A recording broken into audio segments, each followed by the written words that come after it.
Hey guys, how's it going? Welcome to my video. Alright, so I just want to give you guys a quick tip if you guys are in this situation.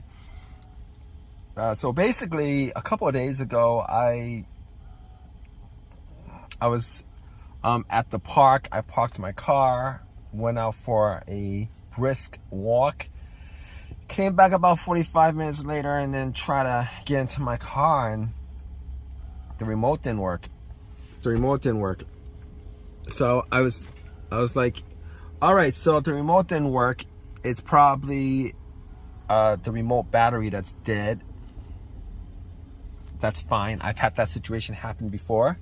Matter of fact, I had that situation happen a couple years ago. So battery's like $6 or whatever. So I took the key out and I got into my car. And funny thing is, I didn't hear any noise. It was completely dead. Didn't make anything of it. Tried to start it. It was nothing. No clicks, no noises, no lights on the dash, nothing. There was no power at all.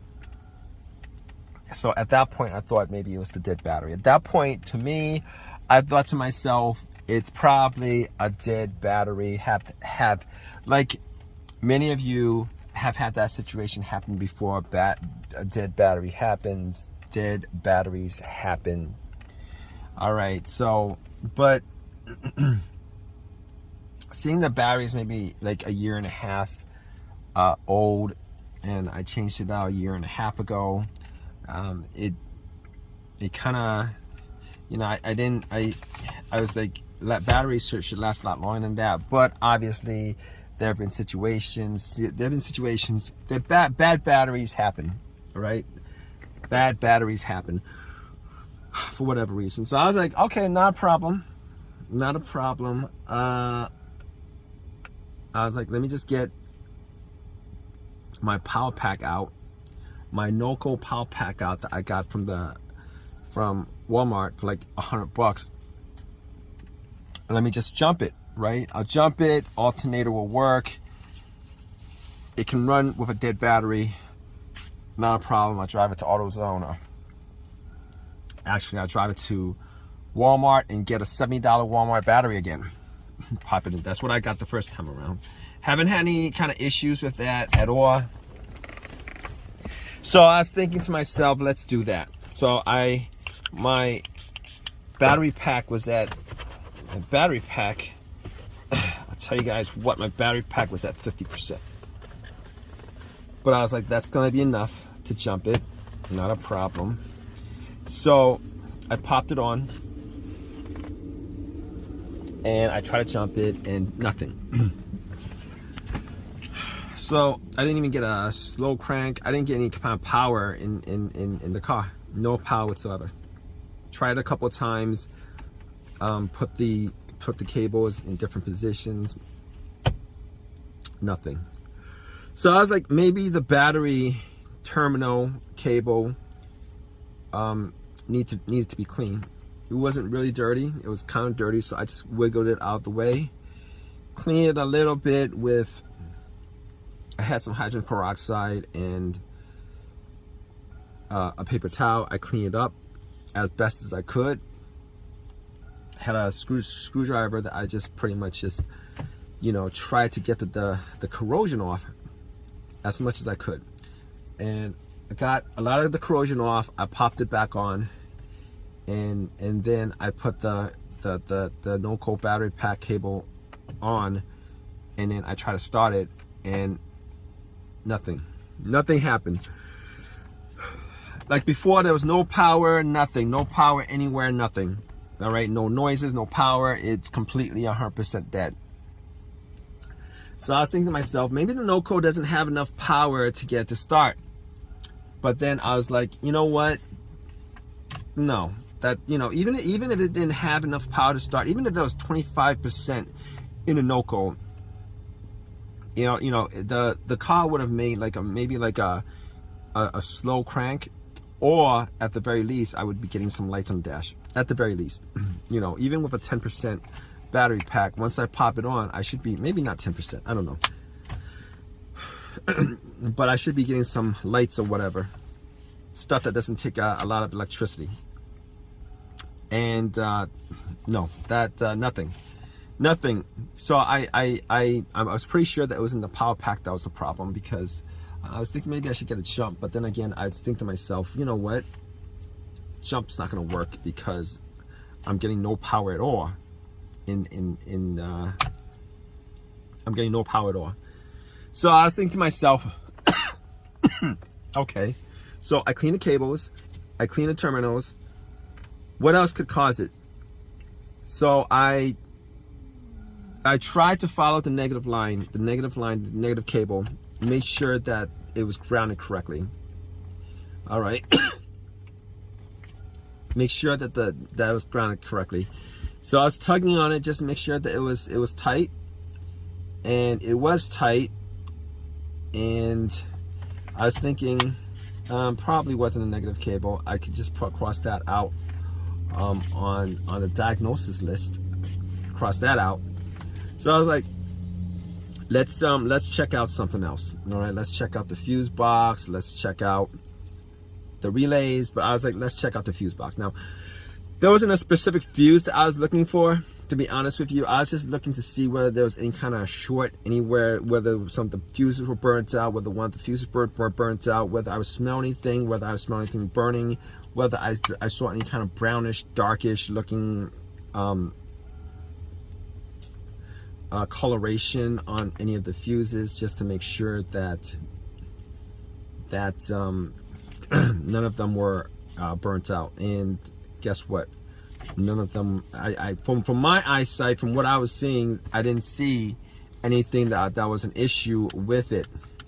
Now I was thinking about maybe the relays, but I don't think there's a main relay to the battery. As far as I knew, I didn't think there was a main relay to the battery. So I was thinking to myself, all right, what could be causing this? Because it seems that there's no connection at all from the battery to the fuse box, to the rest of ECU, to the car.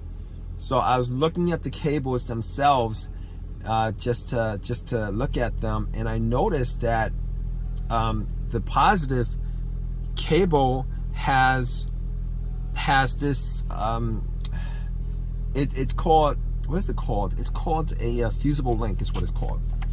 And now that I know that it's called a fusible link, but looking at it, they have these little tiny windows, mini windows, and if you guys look close enough, all of them actually has this little fuse wire, metal fuse wire that connects one end to the other. And I was looking at them, and a couple of them actually looked like they were burnt. So I actually took my screwdriver and took the little plastic window off, and yeah, it was you know, the fuses, that's what it's called. That's what a fuse is. It's just a different type of fuse on the battery. And I noticed that was burnt. So I actually took my screwdriver, and what I did was I actually popped it onto the fuse just to connect the two ends. I had my door open, and once I connected it, I heard some, you know, beeping and all that stuff, and at that point I knew that it was that was causing the problem, because I had power at that point. I knew exactly that was the problem. So basically what I did at that point was I had some tools, and couple of things that I normally keep in my car, and I was trying to see whether I could actually just patch up the two ends, just to see whether I could get it to maybe drive it to an AutoZone or whatever. But I didn't. I X'd out on doing that because I really didn't want to cause another situation, maybe a bigger situation, by doing that, because fuses exist for a reason, and I couldn't figure out why it blew out, and I don't want to. And it blew out at a certain amp for a certain reason. and I didn't want to cause a bigger issue. So what I did was I actually called AutoZone, and normally they have these in stock because most Nissans and Infinitis have these fusible link, or if not all of them have this fusible link on the battery.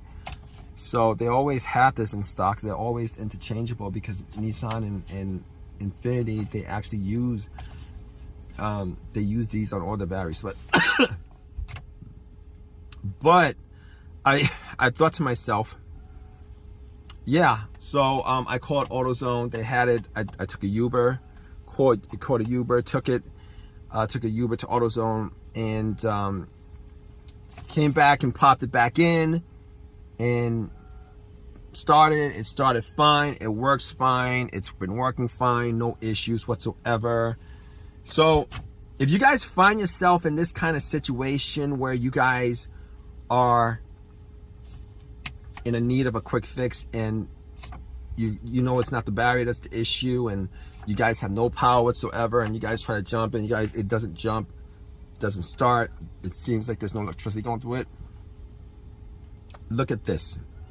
All right, definitely check out your fusible link to make sure that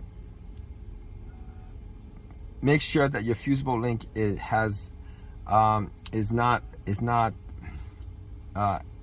have any issues. It's not blown, the fuse is not blown, etc., etc. Because majority of the time this situation causes these kind of electrical disconnect